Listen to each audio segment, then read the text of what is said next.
ಹೌದು, ನಾನೊಬ್ಬ ಕದಿಮ ಕಳ್ಳ, ಬರ್ತನ ಕಿಚ್ಚಿಗೆ ರೊಚ್ಚಿಗೆದ್ದ ಕಳ್ಳ.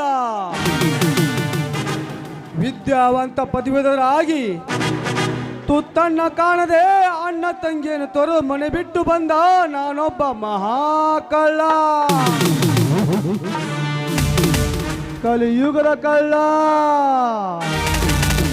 ಅಲೇ ಸಿರಿತನಲ್ಲಿ ಸೊಕ್ಕಿನಲ್ಲಿ ಮೆರೆತಿರುವ ಸುಂದರ ಸಮಾಜವೇ, ನಿನ್ನ ಖಜಾನೆ ಲೂಟಿ ಮಾಡಿ ಬಡವರಿಗೆ ಸೂರ್ಯ ಮಾಡೋದೆ ಈ ರೋಷಾಗ್ನಿಯ ಕಾಯಕ. ಈ ಕಾಡಿನಲ್ಲಿ ಕಾಣುತ್ತಿರುವುದು ಒಂದು ಮನೆ, ತಕ್ಷಣ ತೋರಿಸುವೆ ಅದಕ್ಕೆ ಕೊನೆ.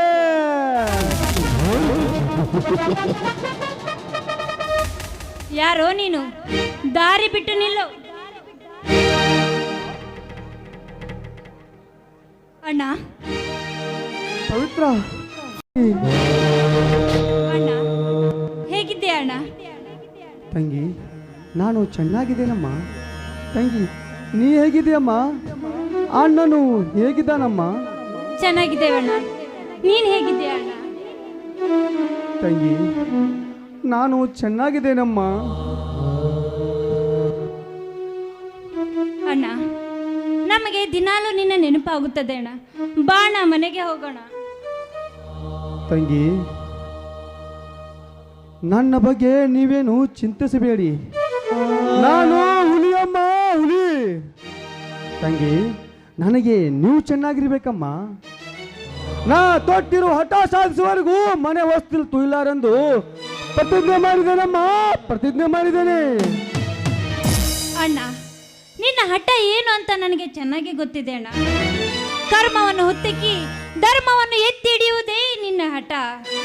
ಅಣ್ಣ, ಇದೇನಣ್ಣ ನಿನ್ನ ಆವೇಶ? ಇದೇ ತಂಗಿ, ಕರ್ಮವನ್ನು ತಕ್ಕಿಸಿ ಧರ್ಮದ ಜ್ಯೋತಿ ಬೆಳೆಸುವ ವೇಷ, ಈ ಹಗಲು ವೇಷ ಅಮ್ಮ. ಅಣ್ಣ, ಕರ್ಮದ ಮುಳ್ಳು ಬೆಳೆದಕ್ಕಿಂತ ಮುಂಚೆನೆ ಅದನ್ನು ಧರ್ಮದ ಬೆಂಕಿಯಿಂದ ಸುಟ್ಟು ಹಾಕಬೇಕು ಅಣ್ಣ. ತಂಗಿ, ಸುಡುತ್ತಿದೆ. ಇಂದಿನ ನಾಳೆ ಧರ್ಮದ ಬೆಂಕಿ ಕರ್ಮದ ಕಟಕರನ್ನು ಸುಟ್ಟೇ ಸುಡುತ್ತಿದೆ. ತಂಗಿ, ಈ ಕಲಿಯುಗದ ಕಟಕರು ಕರ್ಮ ಎಂಬ ತಂತೆಯ ಮೇಲೆ ಕಾಂಚನ ಎಂಬ ಬ್ಯಾಲೆನ್ಸ್ ಹಿಡಿದು ನಡೀತಾ ಇದ್ದಾರೆ. ತಂಗಿ, ಬ್ಯಾಲೆನ್ಸ್ ತಪ್ಪಿದರೆ ತಲೆಗೆ ಧರ್ಮದ ಬೆಂಕಿಯಲ್ಲಿ ಬಿದ್ದು ಸುಟ್ಟು ಭಸ್ಮಾಗ್ತಾರೆ. ತಂಗಿ, ಸುಟ್ಟು ಭಸ್ಮಾಗ್ತಾರೆ. ಅಣ್ಣ, ಅಂತ ಕಾಮುಕರನ್ನು ಸುಟ್ಟು ಹಾಕುವ ಬೆಂಕಿ ನೀನಾಗೋಣ. ಕರ್ಮವನ್ನು ಸುಟ್ಟು ನಿಲ್ಲುವ ಆ ಗಂಡಸರಿಗೆ ಗಂಡು ನೀನಾಗೋಣ. ಸ್ವಾರ್ಥಿ ತುಂಬಿರುವ ಈ ಸಮಾಜಕ್ಕೆ ಧರ್ಮ ಸಿಂಧು ನೀನಾಗೋಣ.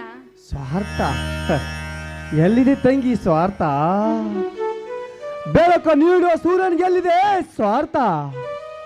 ತಂಪು ಸೂಸೋ ಚಂದ್ರನಿಗೆ ಎಲ್ಲಿದೆ ಸ್ವಾರ್ಥ? ಬೆಳೆ ಕೊಡುವ ಭೂಮಿ ತಾಯಿಗೆ ಎಲ್ಲಿದೆಯಮ್ಮ ಸ್ವಾರ್ಥ? ವಿದ್ಯೆ ಹೇಳುವ ಗುರು ಎಲ್ಲಿದೆಯಮ್ಮ ಸ್ವಾರ್ಥ? ತಂಗಿ, ಎದೆ ಹಾಲು ಉಳಿಸೋ ತಾಯಿಗೆ ಎಲ್ಲಿದೆಯಮ್ಮ ಸ್ವಾರ್ಥ? ಮೋಸ ವಂಚನೆಯಲ್ಲಿ ಎಲ್ಲಿದೆಯಮ್ಮ ಸ್ವಾರ್ಥ? ದುಷ್ಟ ಭ್ರಷ್ಟ ರಾಜಕಾರಣಿಯಲ್ಲಿದೆಯಮ್ಮ ಸ್ವಾರ್ಥ? ಅಣ್ಣ, ನೀನು ಮಾತನಾಡುವ ಒಂದೊಂದು ನುಡಿ ಕೂಡ ಅಕ್ಷರ ಸಹಿತ ಸತ್ಯವಣ್ಣ. ಆದರೆ ನಿನಗೊಂದು ನೌಕರಿ ಕೊಡಲಾಗದು ಈ ಕೆಟ್ಟ ಸರ್ಕಾರಕ್ಕೆ. ಆ ಕಾಲ ಈಗಿಲ್ಲ ತಂಗಿ.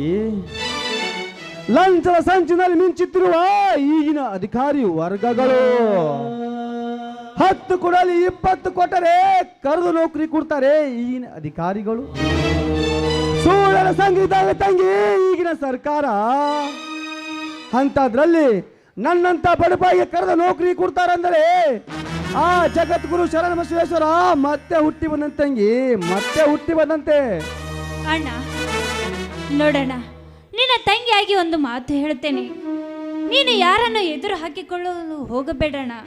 ಯಾಕೆಂದರೆ ಈ ಸಮಾಜದ ಪಾಪಿಗಳು ಏನು ಮಾಡ್ತಾರೆಂದು ಗೊತ್ತಾಗೋದಿಲ್ಲಣ್ಣ. ಈ ಪಾಪಿಗಳು ಆ ಬೈವೆ ತಂಗಿ ನಮ್ಮನ ಬರ್ತನದ ಭವನೆಯಲ್ಲಿ ನುಗ್ಗಿದ್ದು ಧೈರ್ಯಂ ಸರ್ವತ್ರಂ ಸಾಧನಂ ಎಂದಂತೆ ಧೈರ್ಯವಿದ್ದರೆ ಸಾಕು ತಂಗಿ, ಧೈರ್ಯ ಧರ್ಮಾಂತರಂ ಒಳ್ಳೆ ತಂಗಿ. ವಿಶ್ವವನ್ನು ಜಯಿಸುವಂಟು ಈ ನಿನ್ನ ಅಣ್ಣನಿಗೆ ಯಾವ ಭಯವಿಲ್ಲ ತಂಗಿ, ಯಾವ ಭಯವೂ ಇಲ್ಲ. ಅಣ್ಣ, ನಿನ್ನ ಧರ್ಮ ಕ್ರಾಂತಿಗೆ ಸಮರಕ್ಕೆ ಜಯವಿದೆ ಅಣ್ಣ. ಆ ದೇವರು ನಿನಗೆ ಸರ್ವಶಕ್ತಿ ಕೊಡಲೆಂದು ಪ್ರಾರ್ಥಿಸುತ್ತೇನೆ ಅಣ್ಣ. ಬರುವ ಗುರುವಾರವೇ ನನ್ನ ಮದುವೆ ಇದೆ ಅಣ್ಣ. ಯಾರ ಜೊತೆ ಅಮ್ಮ? ಇನ್ಸ್ಪೆಕ್ಟರ್ ಪ್ರತಾಪ್ ಅವರ ಜೊತೆಗೆ ಅಣ್ಣ. ನನ್ನನ್ನು ಮೆಚ್ಚಿ ಮದುವೆ ಆಗುತ್ತೇನೆಂದು ಹೇಳಿದ್ದಾರೆ. ಎಂತ ಸಂತೋಷ ಹೇಳಿ ತಂಗಿ, ಹಸಿದು ಹೊಟ್ಟೆ ತುಂಬಿತಮ್ಮ, ತುಂಬಿತು. ಅಣ್ಣ, ನೀನು ಮೊದಲಿಗೆ ಬರಲೇಬೇಕು. ಖಂಡಿತ ಬರ್ತೇನಮ್ಮ. ಹಾ ತಂಗಿ ಪವಿತ್ರ, ಅಣ್ಣನ ಮುಂದೆ ನಾನೊಬ್ಬ ರೌಡಿ ಕಳ್ಳ ಅಂತ ತಿಳಿಸಬೇಡಮ್ಮ ತಂಗಿ. ಈ ಹಣ ಅಣ್ಣನ ಕೈಲಿ ಕೊಡು, ಮದುವೆ ಖರ್ಚಿಗಂತ ಬೇಕಾಗ್ತದೆ. ಆಯ್ತಣ್ಣ. ಹಾ ತಂಗಿ, ನಾನಿನ್ನು ಬರ್ತೇನಮ್ಮ.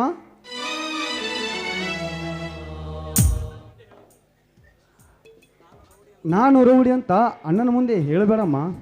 ಯಾಕಣ್ಣ, ಈ ನಿನ್ನ ಹೊಡ ಹುಟ್ಟಿದ ತಂಗಿಯ ಮೇಲೆ ಸಂಶಯವೇ? ನೋಡೋಣ, ಆ ದೇವರ ಮೇಲೆ ಆಣೆ ಮಾಡಿ ಹೇಳುತ್ತೇನೆ, ಈ ವಿಷಯ ಅಣ್ಣನಿಗೆ ಹೇಳುವುದಿಲ್ಲ.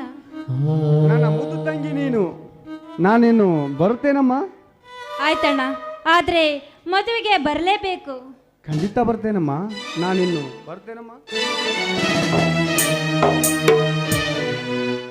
ಹೇ ತಂದೆ ಶರಣು ಬಸವೇಶ್ವರ, ನನ್ನ ಅಣ್ಣನ್ನು ಕಾಪಾಡುವ ಭಾರ ನಿನ್ನದಣ್ಣ, ನಿನ್ನದು.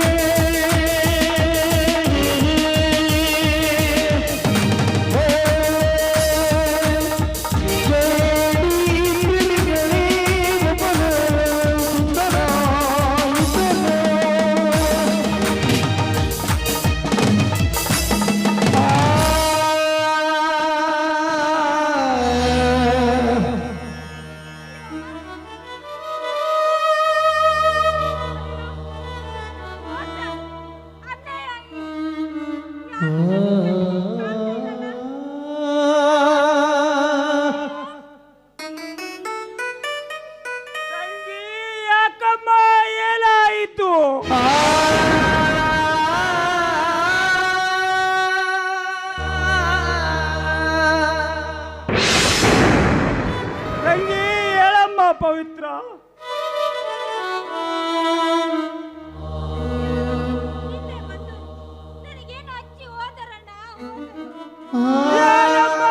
ಪಾಪಿ ಯಾರು?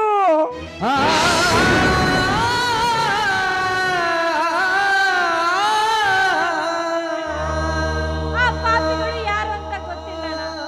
ಹಿಂದಿನಿಂದ ಬಂದು ಮೋಸದಿಂದ ಕಣ್ಣಿಗೆ ಏನು ಹಚ್ಚಿ ಹೋದರಣ್ಣ. ನ್ಯಾಯ ಎಲ್ಲಿದೆ ದೇವನೇ? ಕೊಟ್ಟಿಯಪ್ಪ ಈ ಬಡವರಿಗೆ. ಅಣ್ಣ, ನನ್ನ ಕಣ್ಣುಗಳು ತುಂಬಾ ಉರಿತಾ ಇದ್ದಾವಣ್ಣ, ಏನು ಕಾಣ್ತಾನೆ ಇಲ್ಲ ಅಣ್ಣ. ತಂಗಿ, ಡಾಕ್ಟರ್ ಹತ್ರ ಹೋಗೋಣ ನಡಿಯಮ್ಮ. ನೋಡಿದೀಯಾ ಶ್ರೀ ಶರಣ ಬಸವೇಶ, ಈ ಕಲಿಕಾಲದ ಆಟವಲ್ಲೂ ಈ ಬಡವರಿಗೆ ಮುಂದೇನು ಕಾದಿದೆ ನಾ ಕಾಣೆ. ತಂಗಿ ಬಾರಮ್ಮ ಹೋಗೋಣ. ಜೀವದೈವವೇ ಸೋತು ಹೋಯಿತು, ಬಾಳು ಕಣ್ಣೀರಾಯ್ತು, ಜೀವ ಹೋದು